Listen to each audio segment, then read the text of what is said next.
What is going on, guys? Welcome back to another awesome video. As always, thanks for joining me, guys. The beautiful F-150. We got a lot of mud here, and that's because our driveway is crap. I hate it. The grade and slopes of that terrain are the absolute worst, which is why every time it rains, that section just becomes a huge mud pile. And there's no point in getting a car or truck through there because it's just going to be dumped in mud. Quick F-150 update, guys. If you haven't seen the previous video, we wrapped the hood of the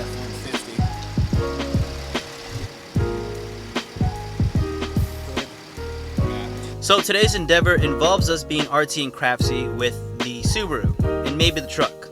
Haven't debated that yet. One of my older videos, I'm talking way down the line, throwing it back, I flocked the interior of the Subaru, some cover trim pieces. I flocked the hell out of the Subaru. Now, if you don't know what flock means, it's probably a surprise to you the way I'm using it. Basically, they are nylon fibers that are attached via adhesive onto some piece. It's basically supposed to replicate Suede or Alcantara in a way. They're kind of the same thing, but not really. Reason why I did it is because it kind of gives the car, you know, a much more expensive feel. Because as you guys know, Subaru is like straight up plastic, 100% plastic inside. So I figured I might as well do it to a couple of pieces. Well, that time I did it to my shifter trim and the gauge pod. Now we're gonna do another piece. But I was thinking maybe I could do something in the truck. Issue with that is that I don't really know if, you know, Suede really goes with truck. Because when you think of trucks, you think of rugged, you know, durability, not Alcantara or like fabrics. We're definitely doing the Subaru and maybe another piece. I also got this really cool flashlight that I really desperately need. Bam! Now instead of using this truck lighting, I could probably use the flashlight. I don't know, we'll see if it's any better. Oh hell yeah!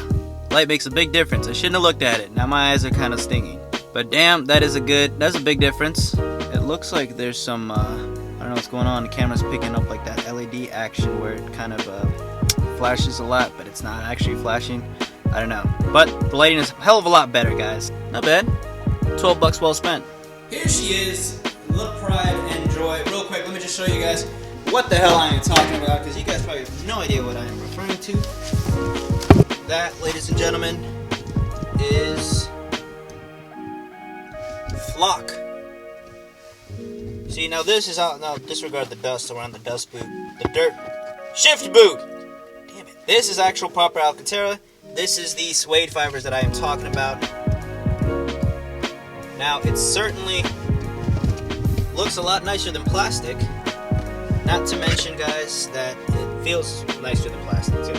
So I did the shift cover trim piece, and then I also did my gauges.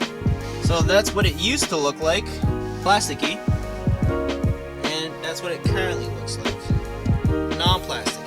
Oh, that's nice. It feels good. And this is the piece that I'm going to be doing today. As you can see, I originally vinyl wrapped it in carbon fiber. I used some really cheap Chinese vinyl, and you can kind of see that it's cheap because look, it's left the adhesive residue that it's really hard to clean up. So guys, that is our briefing for today's video. I'm going to go ahead and remove the radio bezel or infotainment trim piece, whatever you want to call it. We're going to sand that down because obviously it needs to be sanded down, and it also helps for better adhesion.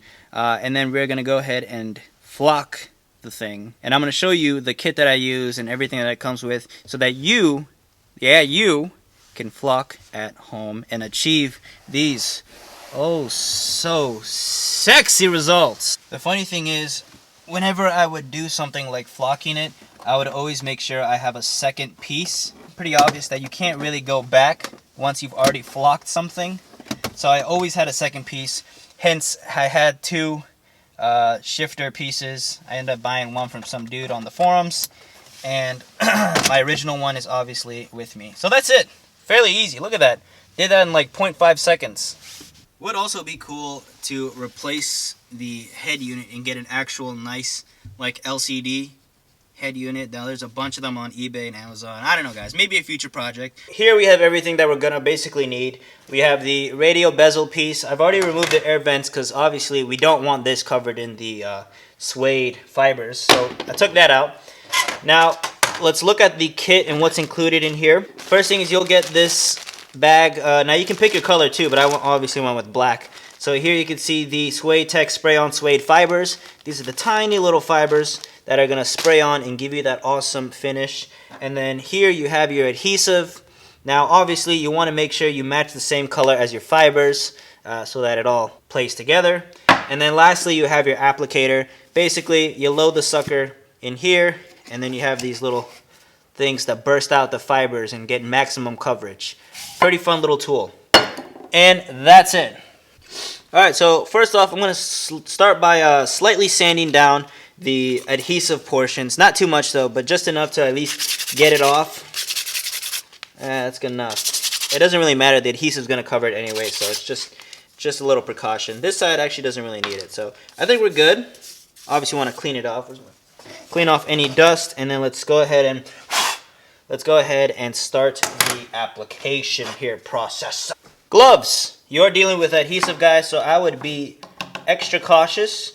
Make sure you're not wearing any watches or jewelry or anything like that, and preferably a short sleeve so that your clothes do not get stained. And there we have it. Already getting stuff dirty. There we go. Black with black. Applicator has been charged up. There we go. Set that to the side. Make sure your hands are nice and clean. We'll go ahead and reopen up our glue here.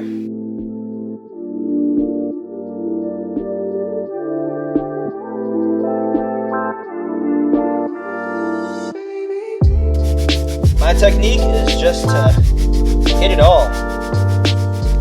Hit all of it. Go to town. The more the merrier is what I like to say. Don't forget those inside corners. Get those side edges.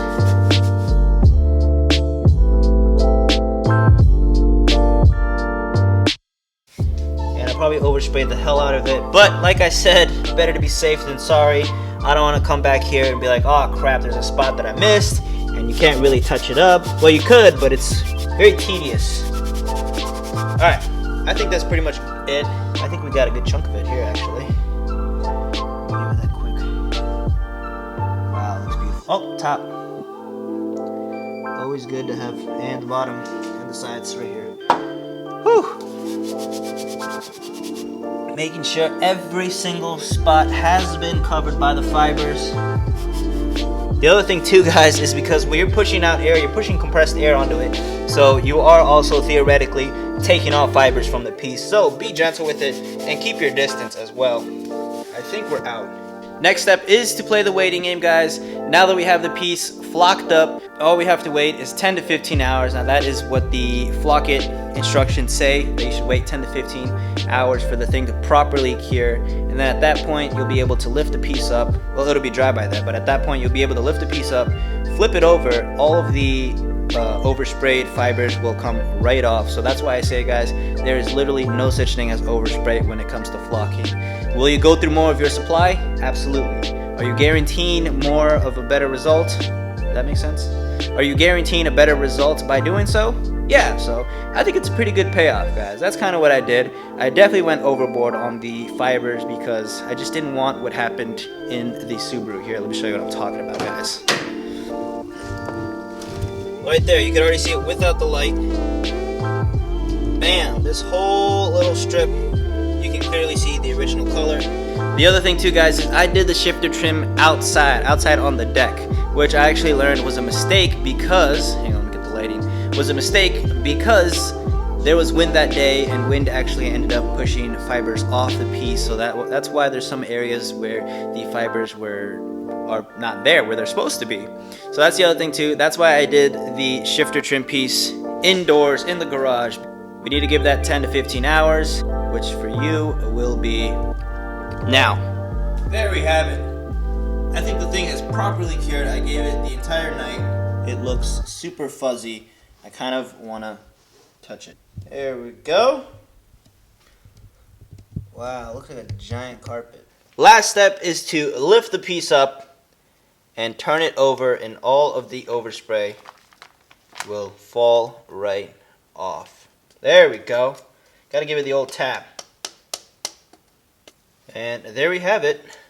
Fully flocked. It'd probably be a good idea to tape up the tabs, guys, so that way you don't get glue on it, and when you reinstall this, there won't be any issues with it coming off or coming on. We are good. This thing is awesome. Let's go put it on the car. Alright, let's peep that final result, boys. There we have it. Fully flocked. Looks so much better now. And that is pretty much what flocking is all about. If you are looking to make your interior a little bit nicer, get rid of some of the plastic, then I would recommend going with the Flock It kit. It's cheap, and it definitely gives that car a much nicer feel as opposed to plastic. Next up, I'm trying to do the gauge cluster hood. This top piece right over here, and I think it would look really good. So you could see this sucker. One last up close look for you peeps. I think I'm gonna go for a new head unit because this one is just so old, and why the hell not, you know? Let's get a cameo for the F-150. So at a daytime glimpse, guys, there really isn't much for me to flock in this truck. I really don't think it's worth flocking, doing anything really in terms of interior stuff to the truck, because I think it's good the way it is. I love the ruggedness of this. Maybe get more of these black wood grain trim pieces. Maybe. A little bit later down the line. As of now, it's really hard to find any of these wood trim pieces for XLs because this is the XL setup. Not exactly, you know, very common for people to buy stuff for. The last thing is I did want to get a new head unit for the truck itself, but remember, we do have to get a whole new radio bezel face trim for the thing to accommodate the bigger screen, which I think is going to be a pain, definitely double up on costs. And then the other thing is, this is a 2018 truck, and I don't really want to mess with it too much because it's still kind of a brand new truck. I think I'm going to buy a head unit for the STI instead and worry about that because it's an older car. It's a 2013, so I think let's do it on that one. This one, we'll figure out something else down the line. Who knows? Maybe even a Tesla-style infotainment system, guys. If you enjoyed today's video, guys, be sure to hit that yellow subscribe button down below. Rate 5 stars right at the bottom corner of your screen. Only old school YouTube peeps will get that reference. In all seriousness, guys, be sure to comment, like, and subscribe. All of that stuff is greatly appreciated. And if you guys are planning to flock anything, your car, or whatever it may be, leave that in the comments down below too, guys. I'm curious, what is it that you guys have planned for, or future plans for your truck or car? With all that said, guys, peace. I'll catch you guys on the next one. And I still got glue on my hands. Take care.